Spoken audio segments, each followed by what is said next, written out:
Now we're on to the really fun stuff, process improvement. No longer should we be at a point where we're pointing our fingers at this person or that person for not doing this or that correctly. We need to be looking at the processes. What's causing these issues to happen? What systems are in place that are not being followed that are resulting in this problem?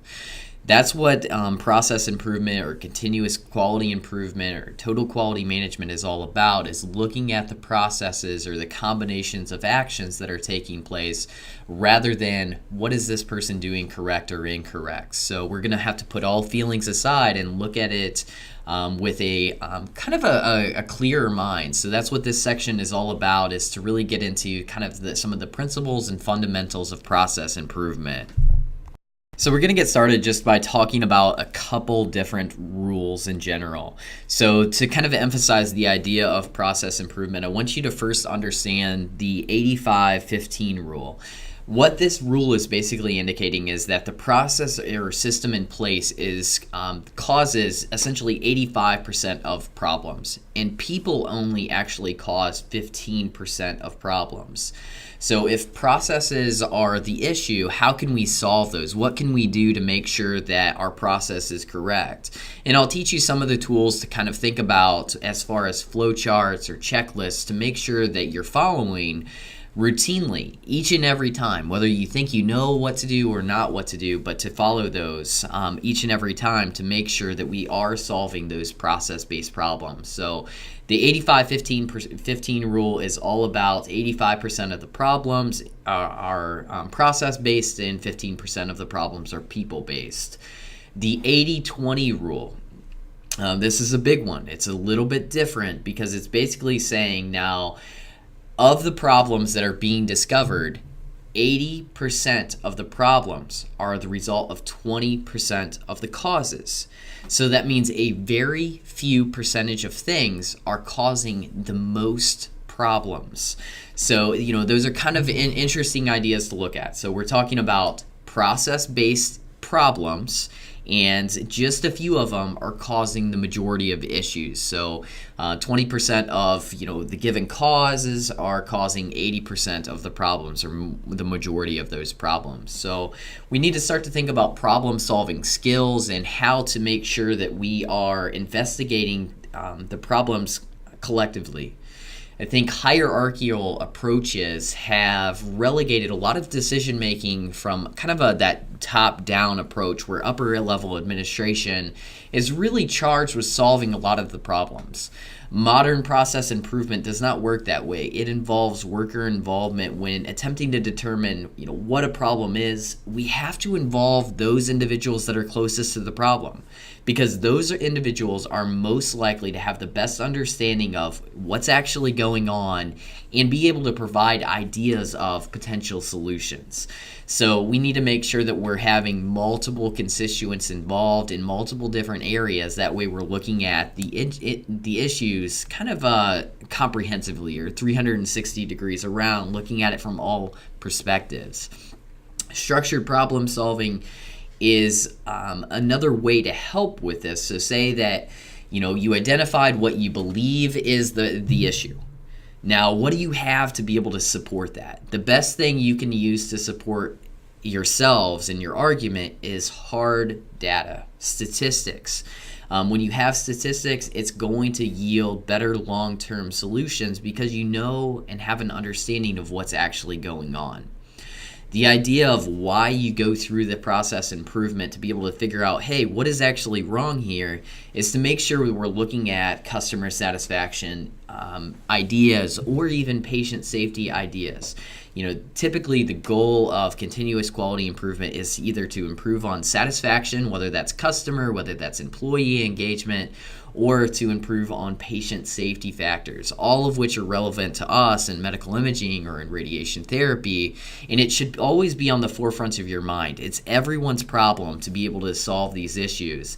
And when you notice something kind of going on in your departments, it's up to you to be able to say, all right, I'm noticing this can't go on any further, and it's time to speak up.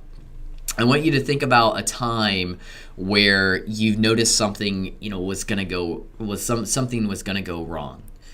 I want you to think about, hey, Did you speak up at that point?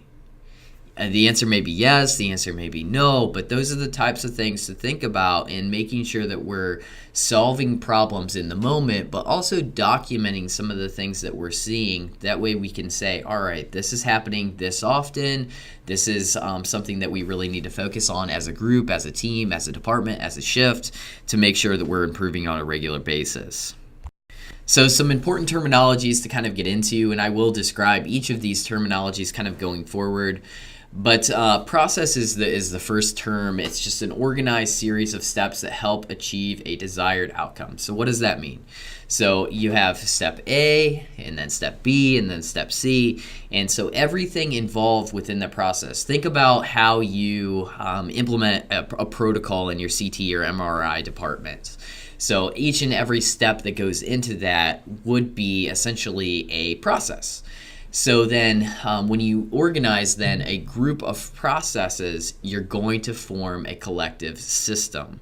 So processes tend to revolve around high quality patient care, what must be done for each and every individual imaging exam.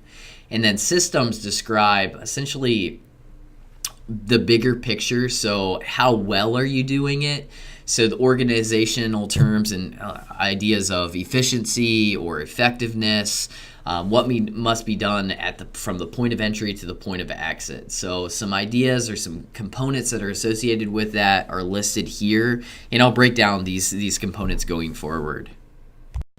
Now, all of these collective ideas, they all impact the final output, which is then delivered to the customer. But in order for us to get to that final, what is actually delivered to our customers, we have to think about a variety of different steps along the way. So an individual referred to as a supplier. This is an individual that provides some type of inputs to a process. So supplies the goods or services. So we can think about this as being the technologist, for example. So someone that's going to do something, the technologist, the ordering physician, the equipment vendors. So these are all individuals that are supplying something, whether that's supplying our patients, supplying our services, supplying our equipment. They're giving us something within this supplier process. So the supplier themselves is typically is person-oriented, where the input is then what is that individual expected to do. So they're expected to make sure that they can operate the equipment effectively, align our patients properly, be able to select the appropriate protocols. So that's that person giving something or putting something in to the process.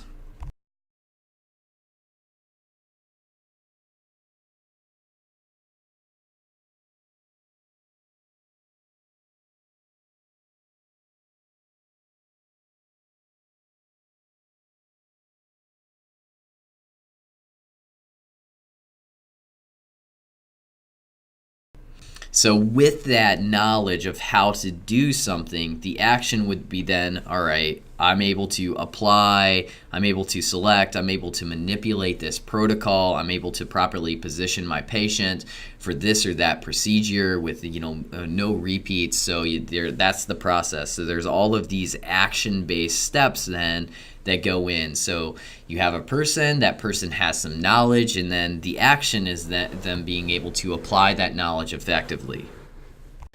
When the knowledge is then applied effectively, there is going to be some type of output. So that's going to result in a satisfactory imaging exam at a manageable patient dose. The exam is going to be completed with as few steps as possible.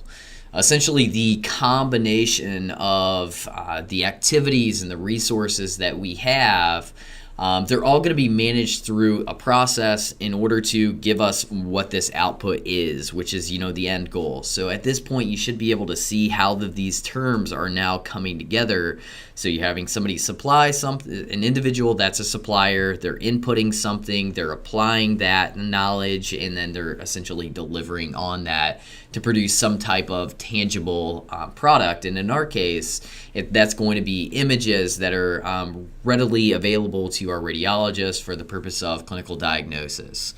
So we have to think about, other ideas of, terms of efficiency, making sure that we're essentially able to minimize our action steps, or minimize the processes that are going in, to make sure that we're maximizing essentially our time, our resources, as we're kind of going through that process. So, lots to kind of think about, but hopefully you understand these terms now. In the end, when we think about the output of our process, we think about then how that's being delivered to our customers. So this person is ultimately going to be the one that's going to interpret the quality of our work. When we think about that, as imaging professionals, this is typically going to be the radiologist that's going to assess the quality of our work, determine if we have everything that's necessary to be able to make that diagnosis. So we always have to think about the customer in the end. So whether that's the patient themselves, whether that's the radiologist, whether that's a medical physicist, whether that's an ordering physician, whether that's some type of external constituent, a community member, maybe an insurance company. There's all kinds of different things that kind of come together that we have to start to think about in terms of who are our customers, and that's ultimately what we're delivering our product to. So we have internal and external types of customers. So internal customers obviously are within the organization, and external are those not within the organization. So you can see some examples here of who may fall into the internal and external types of constituents, and kind of where they're at, kind of along that spectrum. So they're important individuals. So it's at this point I want you to start to think about, all right, so what is going to be most important to our customer? I want you to become the customer. I want you to become the patient.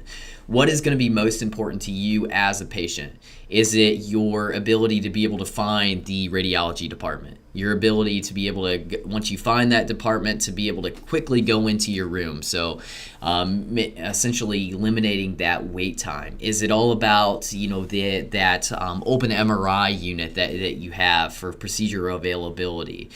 Is it about, hopefully it is about this, but it's not always about this. Is it about the radiologist's ability to be able to formulate an accurate report and promptly deliver that to the attending physician, the ordering physician, to be able to make that patient diagnosis, to be able to formulate a clinical treatment plan? So there's all kinds of different factors to think about, and every customer is going to be different, but you need to start to think about how we can satisfy those customers, how we can maximize our health outcomes to make sure that we're delivering to the radiologist the most effective product. And then also start to think about your future needs, predict those future needs, and always strive to exceed your customers' expectations, because that's what process improvement's all about. It's not, all right, now I met this patient's need, I don't need to do any more. No, it's now how can you take that a step further and make sure that you are maximizing everything you need to be doing for the customer. So in the end, I want you to think about what process improvement entails. So there's going to be an individual that's going to be a supplier. So that's the individual. They're going to possess some knowledge. They're going to apply that knowledge through the process. The process is going to deliver some type of outcome, and then that outcome is then going to be channeled to a variety of different constituents, which we refer to as customers, both inside and outside of the organization. So in essence, though, there are going to be a variety of different factors or variables that are going to impact our final output to our customers. So that may be anything that's listed here. It may be the personnel that are involved. Maybe we have too much manpower, so we're not being efficient. So we're not efficiently delivering our technologists. Maybe one area is overstaffed and another area is understaffed. So a factor to think about then, how does that impact the customer themselves? Typically if we're not balanced, there's going to be an uneven channeling of individuals, where there's essentially the bottleneck effect is going to take place. Some individuals will get through quick in some areas and not so quick in other areas. Machines, this all goes back to our equipment. We're a machine-oriented kind of profession where we are definitely reliant on our equipment to be able to assist with that diagnostic process. So do we have what we need to be able to produce the most effective product? And I want you to think about ideas like, not just do we physically have a CT or an MRI unit, but do we have the immobilization devices? Do we have the shielding devices that we need? Do we have essentially all of the support types of resources that are going to make the procedure that much more easy available? So that kind of does also tie into the idea of materials and making sure that we have the appropriate type and the appropriate quantity of equipment available. So those are all kind of tie together. So do we have what we need, and do we have enough of what we need? The environment itself plays a big impact, and every clinical environment is different. You all operate differently, but hopefully you're operating under a model of continuous quality improvement in order to make sure that we're maximizing, how our operations are actually taking place. Policies are going to be important, and policies and quality often should relate to each other, because once there's a quality issue discovered, now what's going to be the steps that are going to go into place to make sure that it's carried out effectively going forward? And sometimes that is making sure that you update your policies and providing all of the steps that are necessary within a policy manual, or that an update is being provided, or that the training that's being delivered is delivered at the appropriate intervals. Maybe annually is not enough. Maybe it needs to be biannually. Maybe it needs to be monthly. How are we training our new employees? What types of continuing education are we providing to are the technologists? So there's lots of things to think about in terms of process variables. These are some of the major ones categorically that are all going to impact it. So people are always going to be big. The equipment and our environment are really huge factors for making sure that we're delivering what we need to be delivering each and every time to our customers. Now, ultimately, the goal of process improvement is to bring people together. I'm telling you now that quality issues should not be solved unilaterally. They should not involve only the perspective of one person. They should definitely not involve only the perspective of management. There are plenty of organizations that are out there that revolve around that top-down approach, and that's really not an effective way of managing teams for quality improvement purposes. So start to think about that. Start to think about how your facility operates, making sure that they have those multi-level perspectives. Because ultimately, ideal groups should have between 6 to 12 persons that are involved in every step of the process. The most effective teams are those that rely on each other, those that trust each other. In order to establish that trust, you have to work together. You have to have a shared vision. You have to be goal-oriented, but you also have to be empowered as a group. Meaning that you can't just have a group to have a group, but the group has to be allowed to implement some of the findings that you've worked hard to essentially implement. So it's important to do this just to make sure that older processes that may not be relevant to today's standards are eliminated, and that we are effectively working on today's technology. In some of our fields, medical imaging, radiography, for example, we'll say, film screen principles are still readily applied to digital radiography, and they shouldn't be. So there are some systems evolutions out there that just are not catching up, because the speed and evolution of our field is just going so quick that essentially we're not providing everything that we need to be providing. So there's lots of things to think about, but typically when you involve individuals, they're going to have a sense of ownership. And what that sense of ownership is going to do is it's going to create buy-in. And you can't have anything more powerful on your side then buy-in of the individuals that are going to have to incorporate, the new flowchart or the new checklist procedure. So whatever, you're trying to get accomplished, you have to make sure that you're involving the right individuals to work effectively as a team, but also making sure that you're looking at it from kind of that multi-dimensional type of perspective and focus. Now, there are so many different ways to actually bring people together. There are some different examples here, and I'll kind of go through some of these different examples. Some are things that I'm sure you've heard about and things that I'm sure you've used, knowing or unknowing. I'm sure there are quite a few things out there. But, the intention of why you bring people together is an idea, and it's probably my favorite term. It's called synergy. It's meaning that, ordinarily when we think about, simple mathematics, we think about 1 + 1 = 2, basic mathematics. The term of synergy means 1 + 1 = 4.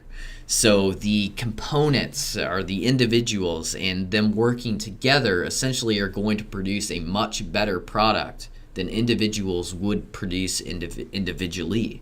So these tools are going to be important. If you're not using some of these tools to make decisions within your workplace, I definitely encourage you to bring some of these things out to your workplace environment. So sometimes you're empowered in your environments to make change, and sometimes you're just not in positions to make change. But I still want you to have these tools available.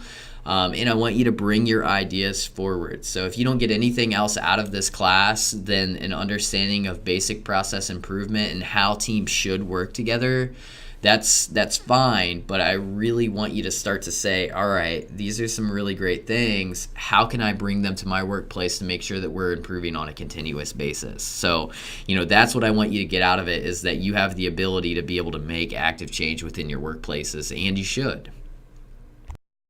Brainstorming. Brainstorming is one of the most elementary or basic types of concepts that's out there. And it's wonderful. You put together a group of people, and essentially you're just spilling out whatever comes to your mind regarding a specific topic. We'll say, you got to focus it a little bit, or else the essentially everything's going to get off track. So it's best to announce what that specific topic is ahead of time. The more specific you can make it, the better. Essentially the outcome is going to be. But essentially throw out a topic, get a group of people together, and try to solve, say anything that you can say related to it, or anything that could help solve that. Document, record all ideas. Definitely encourage all individuals to participate, and actively involve all team members, especially the individuals that may be a little bit more on the passive side. You may have to ask them directly what they think, because they may be more hesitant to speak up, but you need to make sure that you're looking at things, collectively, and it's not just, one individual's opinion. So brainstorming is a great idea to essentially gather a ton of different ideas to be able to solve those problems. Focus groups then take those ideas. So it's a small group of individuals, and essentially they come to a consensus on those brainstormed ideas and say, all right, this is how we're going to be able to solve this. Focal groups are a little bit more complex because they do require a skilled facilitator, meaning that you have to have an individual that can probe the information in a way that's going to elicit the greatest response. So, and it's not just saying, all right, here's an idea, but it's like looking at an idea and really figuring out and digging down as far as why that's a problem, or why that's relevant, or why that should be investigated further. So, focal groups are important, essentially, to kind of look at processes in a little bit more depth. So next up, we have the quality improvement team, and then we have quality circles. So quality improvement team is in place to implement one specific outcome. So the focal group came up with, all right, here's how we solve this particular topic based on our brainstormed ideas. And the QI team is that team that's going to implement it. So it's of course best to involve those that are going to actually have to use that. That's how you get buy-in. That's how you get people to do what needs to be done. Is that you have to involve them. You have to allow them to take some ownership over it. They're going to get excited about what this is going to be, and then hopefully it's going to be implemented beyond that. Quality circles are different because they meet on a regular basis. So you can think about this as kind of being, a short-term thing, and this is being as more of a long-term type of thing. Readily identifying problems and then working together to solve those problems. So it's just a different dynamic. If you can get that scheduled on a regular basis, that means that your facility is probably doing what they need to be doing. Different way of looking at essentially the outcomes post brainstorming session. And I really like these types of approaches, especially multi-voting. I think multi-voting is a really great idea to make sure that you do gain that buy-in effectively and that you are proceeding in the appropriate format based on your team members' types of perspectives. So essentially, after that brainstorm takes place, you're going to initially dismiss all non-essential areas. And it's not just to say, all right, I don't think that this is relevant. It's to think, why did that person say this in the first place, and is it actually irrelevant? If somebody said something, and it seems so crazy off the wall, I still want you to think about, why that idea was stated, and think about the merit that's behind it, because it may be something just completely different or more abstract than how you typically think, but it may be something that's very, very important. So do give some merit to different types of things. And how you can do that with multi-voting is essentially you're throwing out all of the ideas, and then you're having, we'll say there's 15 ideas, and you have the individuals vote on their top 5. And then at the end, you're going to look at all of the votes, and you're going to say, all right, based on all of the votes, here are our top 5 ideas. And then from there, you're going to have everybody then take their top 3 out of that top 5. So you're going to have everybody revote again to say, all right, this is actually my top one based on my remaining choices. This is my second, third, so on and so forth. So after 3, we'll go down to, all right, 2, and then we'll go down to 1 and say, all right, this is what we're doing. This is the best possible scenario. So it really creates that nice consensus. Consensus, though, isn't a separate idea, and it's essentially working together to get on the same page, and it's not a voting-based system, but it's essentially a discussion. So after the discussion, you come to a consensus. Now, this is a little bit more challenging to implement, especially if you have what I call an opinion dominator. So they're essentially driving their perspective forward, and it's not allowing the whole group to be able to effectively communicate. So for that reason, I don't buy into the idea of consensus as much, whereas multi-voting is more objective and more fair. So just to kind of sum everything up, I kind of put everything together in a little flow chart to be able to say, all right, this is, in essence, this is the process. So we're going to start off with a specific topic. We're going to give that topic out to our constituents so they have time to reflect and prepare. Then we're going to implement that brainstorming session. Beyond that brainstorming session, then you can take that information, you can go through multi-voting, you can go through a consensus. You can also then, take that information then back to a focal group to initially investigate whether these ideas are, really the most important. I like the idea of, all right, so we have this huge list. We have 25 ideas. Let's, through multi-voting, get it down to our top 3. Let's take those top 3 ideas, send them to our focal group, and let's have that focal group really prod and say, all right, these are the areas that we really need to investigate, because these are, what's causing the most patient issues within our given department. From there, once one issue is selected, then you're going to have that team essentially be put together to solve that issue or apply your given strategy, and you're going to improve. You're going to improve it as a department. So these are super simple ideas, super simple tools, but unless you're actually working together on a scheduled, regular basis, these are some things that just can slip through the cracks. So there's a lot of value in process improvement. Obviously, accreditation is tied to it for certain things, but outside of accreditation, we really shouldn't be like, oh my gosh, we're doing this because of accreditation. No, we should be doing this for our patients. We should be doing this for our departments. We should be doing this to improve. So I want you, in the end, to be able to take some of these ideas to your departments and just be able to make some active change within your departments. So you have a lot of power. I want you to apply that power. Whether you think you do or you don't, you still have ideas, and you need to be able to contribute to some of these solutions. So I love quality management. I love to be able to talk through some of these tools to be able to say, all right, here's some options to be able to effectively solve these types of things. It's not, oh my gosh, this is so hard type of thing. Really it's quite simple. It's just a matter of forming your team and getting people on the same page. So process improvement, it may be in place for a variety of different things. Cost tends to be a good one to get administrative buy-in.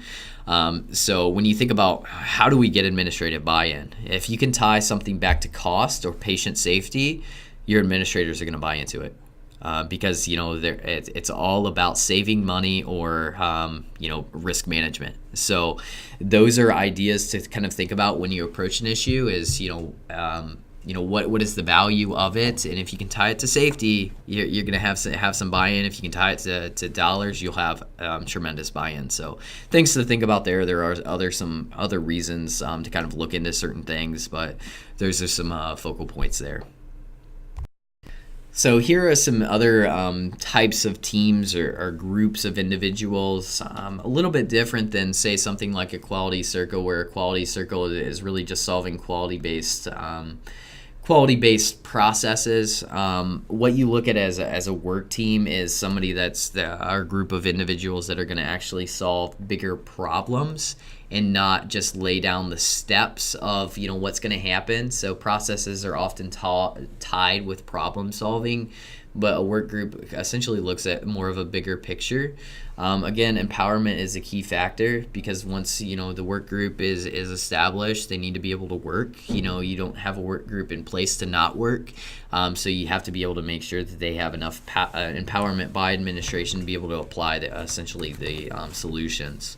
Problem-solving teams essentially look at one specific problem, so they may be established to just investigate one specific type of thing. Every department's going to structure these types of things differently, but oftentimes the goal of a problem-solving team is to get to the root cause of why something's happened.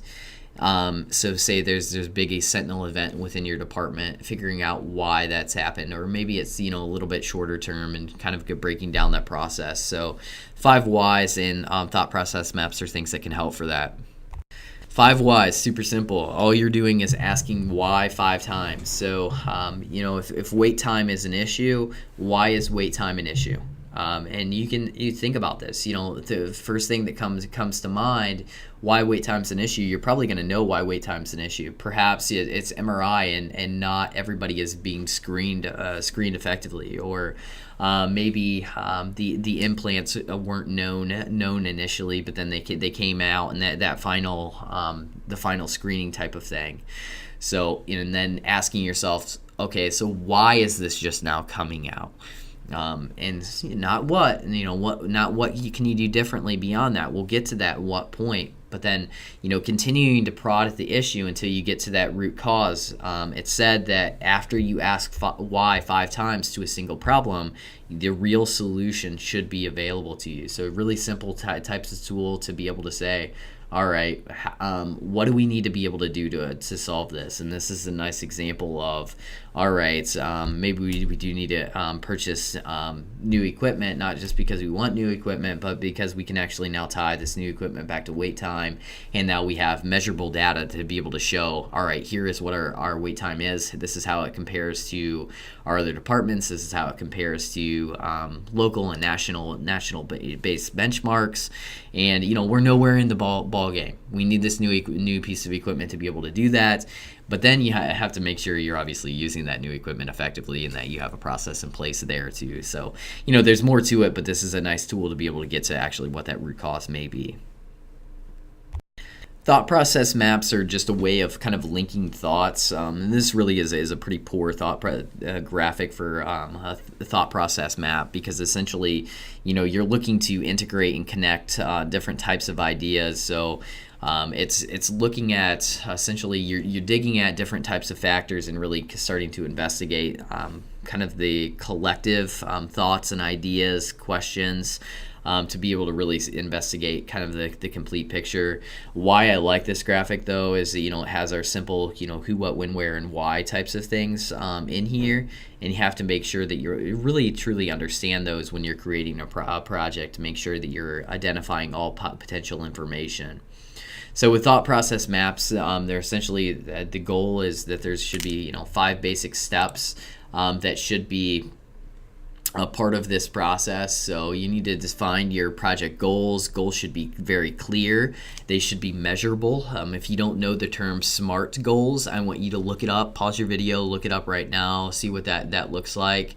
That's how all goals or objectives should be written at this point, to make sure that we're actually not just setting something so lofty that it can't occur, but it's actually, it's specific, it's measurable, it's timely. So you're kind of really investigating the complete picture of something that's actually solvable. Knowns and unknowns, are really important to make sure that you really understand, what's actually going on. DMACE is a way of essentially defining, measuring, analyzing, and improving and controlling as many factors as possible. Really, it's intended to be a focus on the unknowns, and then kind of improving beyond that.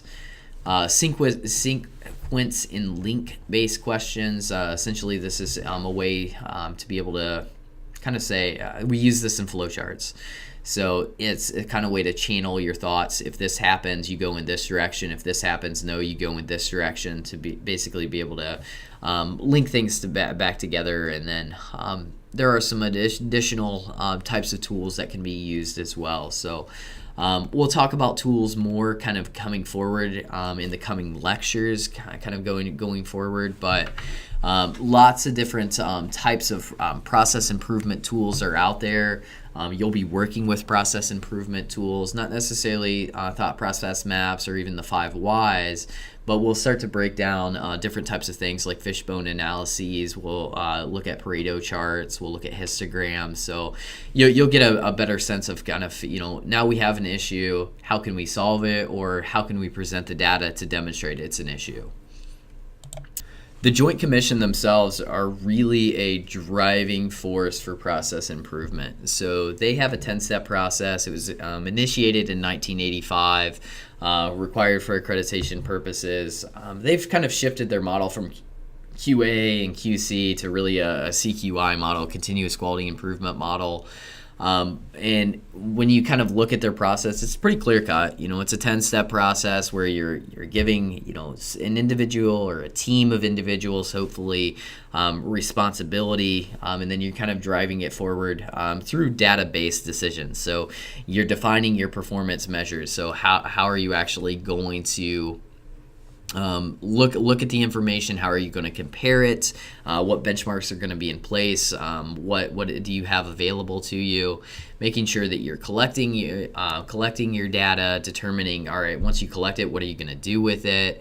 How are you going to evaluate it? And then how are you going to take that and really apply it to your fields, and that's really where it gets to. It's not about just simply doing the project to be able to say, all right, hey, this is an issue. No, it's hey, this is an issue. This is what we're going to do to improve it, and this is how we're going to make sure that we maintain those improvements and continue to effectively improve on a regular basis. So there's a lot of focus on participatory action research or continuous kind of clinical excellence types of approaches. But the key is that you're involving a team of individuals and you're communicating effectively in the end. So through the use of data-driven values and metrics. Now this cycle of improvement really takes those 10 steps it's evolved them. So it's kind of, I guess you could kind of say it's simplified the process, and really this is how the Joint Commission starts to look at things now. So you have these SMART objectives in place. You're designing your process. So your process should really be built on perhaps your strategic goals of your institution, your strategic plan. They should be based on the data outcomes that you have available. You should be able to tie these types of things back to your mission. How does it kind of fit into the bigger picture of things? How does it fit into satisfaction or safety factors? So you're designing that, and then essentially you're implementing it, if you would. Then you're measuring it. Then you're kind of pushing that information out and assessing it. So you're measuring it, you're putting it into a spreadsheet, you're assessing it / comparing it. So you're comparing it to benchmarks. You're establishing a plan for improvement. You implement that plan. You're starting to improve. And then beyond that, how can you make sure that you continue to improve? Do you have to redesign it? Do you have to establish new objectives? And then kind of continuing on this continuous loop. Sometimes we implement projects and we actually don't assess whether they were actually effective. That assessment is bigger than actually implementing the project, because it tells you why you're doing what you're doing. So, it's a complete loop. You have to make sure that you're continuously looping around, and that's what continuous quality improvement is all about, is making sure that you're not just doing it for the time being, but you're doing things on a regular and routine basis and continuing to get better and better at that types of things. Now, the Joint Commission cycle that we just talked about is a really great cycle to kind of making sure that you're looking at it, everything effectively. But what's presented here in this FADE tool, or the Focus, Analyze, Develop, and Execute, I think is a little bit more in-depth type of problem-solving tool, because it's just breaking it down further. It's giving you more elements to be able to think about. And you can see, hey, you're going to focus on a specific problem, describe it. You're going to look into that problem, making sure that you perhaps, have baseline data that's being collected, and you're analyzing that information. And then from there, you're developing a solution and a plan, and then you're executing that, monitoring it. Okay, that's key. Readjusting, that's key. But what I really like about it is that essentially it's defining things differently. So this is all about your problem itself, essentially why it's a problem, generating a list of problems, being able to select one of those problems. So you can think about this as being, brainstorming, for example, selecting one of those. So this is what we're actually going to do. You're going to verify that it is indeed a problem, perhaps through a focal group. Then you're going to define what that problem is, why it's relevant, why should you invest resources into it, whether those resources are in terms of pure dollars, whether that's in terms of human resources and their time, those types of things. So what is the problem? Why should we care about the problem, type of thing. That baseline data is basically going to tell us a lot of information to decide, to make sure essentially we know what we know, and that the information that's coming out is telling us, hey, what's actually going on here, how severe is this problem, comparing that to baseline information and determining factors that are causing that. And then, how, once we figured out these factors of cause or influence, how can we then generate some solutions? So we brainstorm again, we select one of those solutions, we develop an implementation plan.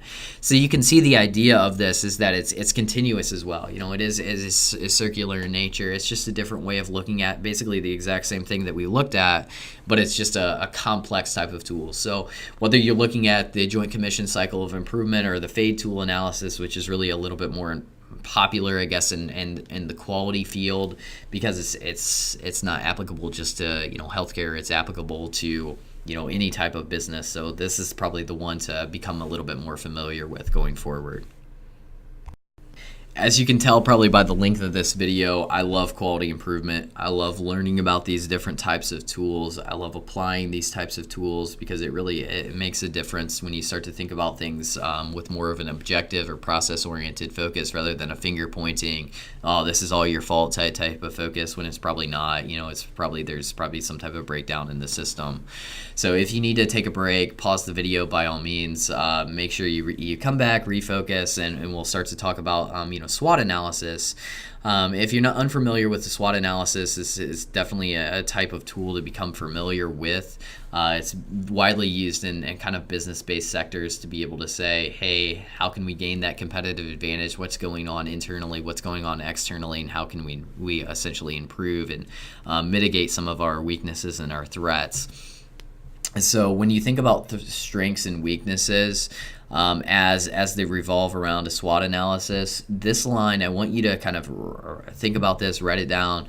This all has to do with what's going on internally. So strengths and weaknesses are, what's going on internally within your organization as it surrounds around the specific objectives. So what are the strengths of your organization to solve that what are the weaknesses? And then this is essentially externally. So when you apply this, what are the opportunities that it's going to create to you, and what threats are out there that still exist? Maybe, you're trying to, when you think about this in terms of project management, you may think, all right, we're trying to install or develop a women's health imaging center.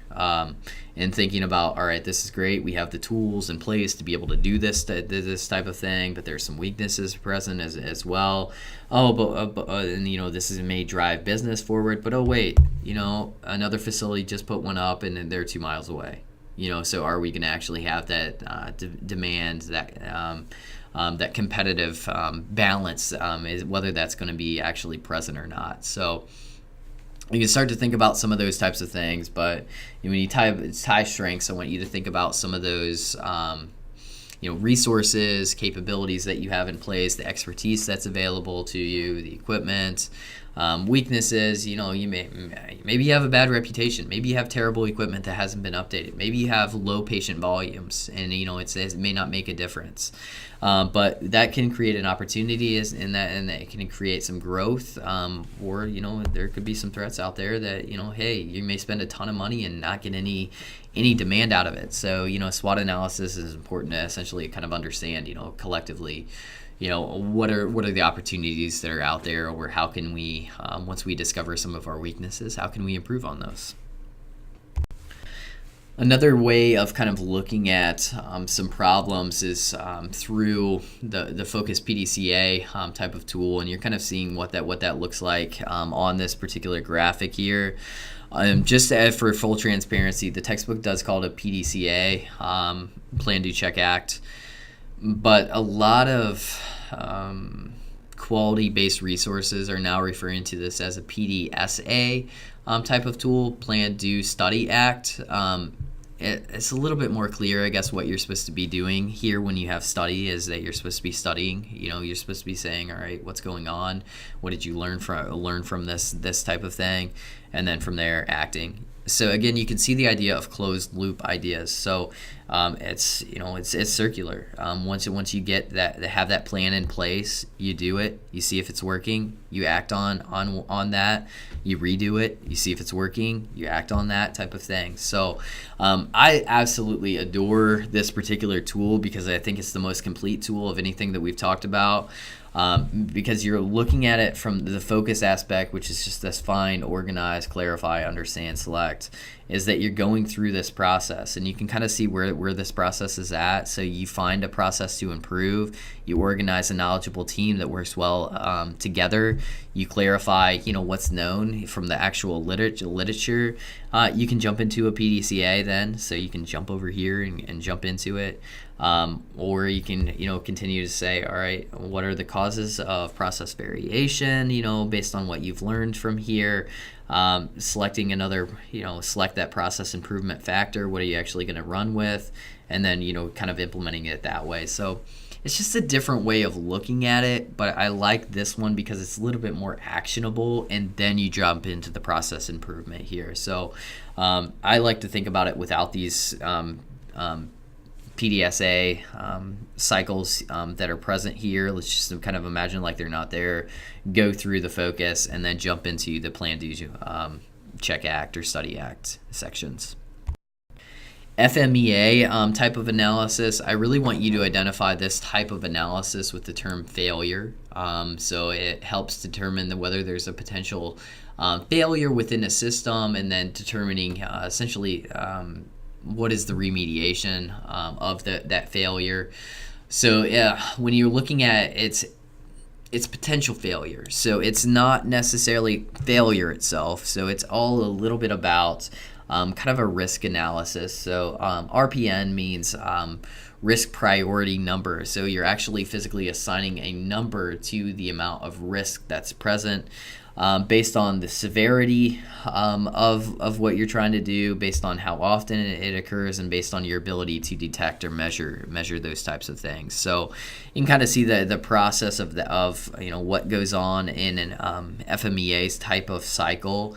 But I do want you to say, hey, when there's failure in a system, what do? You go through an FMEA type of cycle when something's not working, and you're calculating the given risk and your ability to be able to make sure you're monitoring that effectively. So now to apply the FMEA, what you really need is some type of table that's going to be able to, you're going to be able to utilize that formula in. So that risk priority number, RPN, equals the S times the O times the D, which is severity, occurrence, detection. This one doesn't use occurrence, it uses probability, but you'll get the sense of, how often something's occurring as we kind of go through this. But the higher the number, the worse it is. So, think about any multiplication type of thing when you're using a 1 through 10 scale, higher numbers are going to, be more, we're going to be more apt to be able to say, all right, this is an issue. We often utilize these tables and then to compare different types of things and say, all right, this results in the most potential failure. This is what we actually need to solve going forward. So, of course, if something's going to result in death, we need to capture that. So it's assigned to 10, kind of. If it's a death each day, type of thing, all right, this is getting really bad really quick, and it's impossible to detect why people are dying. Okay, there we go. That's very abstract. Let's think about in terms of medical imaging. Maybe it's gonadal protection. What is the severity of that? Maybe it's nothing. Maybe there's nothing that goes in there. Maybe that's radiation-induced cancer. Long term. Lots of things to think about there. Kind of classifying that as different. How often is it occurring? Is it occurring all the time that you're not using it? Is it occurring more than once a day? Is it possible to detect? No, utilizing gonadal protection, there's you either use it or you didn't. You can actually see it. You use that. But let's think about something different, a little bit more difficult to detect: filtration, radiation output. So those types of things. If there's some type of issue within your system and it's more difficult to detect, it's going to have a higher risk number. So again, you can use this to compare different things and say, all right, it results in a ton of potential failure. This is what we need to look at.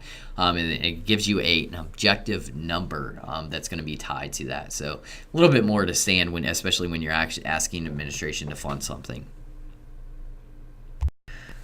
The goal of this other tool, Six Sigma, you've probably heard about Six Sigma. It's often tied with Lean. Essentially, the goal of it is to identify errors and make sure the errors no longer occur. That's the whole idea of Six Sigma, is say, all right, errors should not occur, and we continuously improve to make sure that these errors are not occurring. So I included a video for you to be able to watch so you can be able to understand Six Sigma a little bit more.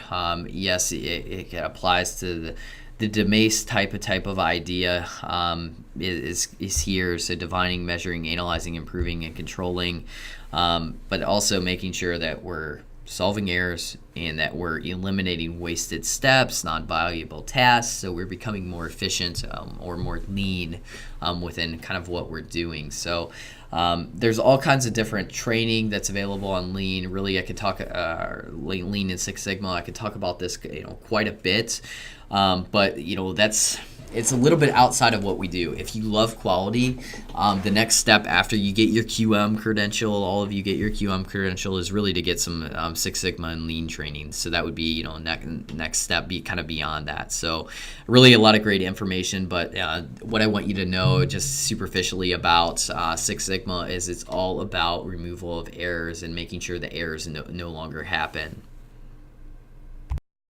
Another tool to start to think about storyboards are kind of presentation types of tools. So after you've put in all of your work to make sure that you're improving on a regular basis, make sure you promote that. Make sure you're communicating those successes. Make sure you're indicating, what went well, what didn't go well, what's your action plan, how do you plan to go forward in the future. And just documenting what you're actually doing. If you ever get a chance to attend RSNA in Chicago each year, there are all kinds of different quality storyboards out there, and it's just so awesome to be able to say, all right, this is what they were approaching. This is the tools that were used. This was the action plan that was in place. This is what it resulted in, and this is what our future goals are. It's absolutely amazing to be able to see kind of the great work that's being done across the nation or internationally even in terms of quality. So if you ever get a chance to attend the RSNA conference, do so. You will be mind blown about some of the great work that's out there and that you can learn from. So, really great stuff if you love the quality side of the field. Now, the final thoughts for this lecture, and I know it was a lengthier one, but hopefully it was a good one for you to be able to say, all right, I now understand, quality. This is something that I really want to do with my career, perhaps, or this is something, hey, that may be a CV builder for me, a resume builder for you. But there's some terms you definitely are going to need to know. So whether you decide to sit for the ART quality management exam or not, these are terms that I think you should become familiar with just in your daily talk, your daily speak within the workplace, because quality is so very important. I mean, it's spilling over into everything we absolutely do. I'm sure you're feeling it in your facilities, but it's good to actually understand these terms. So I want you to spend some time understanding these terms, look at the bolded terms, look at the definitions in the back of the textbook, and I think this is really going to help you kind of going forward. And these terms are all a little bit different. Some of them are interrelated, but actually each one of these are different terms. So effectiveness of care, efficacy of care, efficiency of care. And in order just to give you a little bit more information, efficacy is really something that typically doesn't happen. This is really something that's so controlled. It's typically under research-based conditions. So it's a randomized clinical trial type of thing. Efficiency is all about the best possible scenario. So how can we deliver the best care in the shortest amount of time with the least expenses and the best outcomes? So efficiency of care is really what you're really striving for. And effectiveness of care is just what happens under regular, normal, everyday based conditions. So, the best of all worlds here, this is absolutely, what's best for the patient. This is what we can control. This is, what happens typically. And this is like, all right, what can we do best in terms of dollars, in terms of time, day in and day out. So, I wanted to spend a little time there, but look at all of these individual terms because they're really important kind of going forward, especially I think in our day-to-day work in our careers. If you have any questions, be sure, as always, to let me know. Hopefully you've learned a lot from Chapter 1. I think Chapter 1 and really the upcoming kind of components that are going to be addressed in further chapters are so important to our workplace. So learn from this information, take it in, ask questions. If you have any questions, be sure to let me know in our virtual office. Have a good day.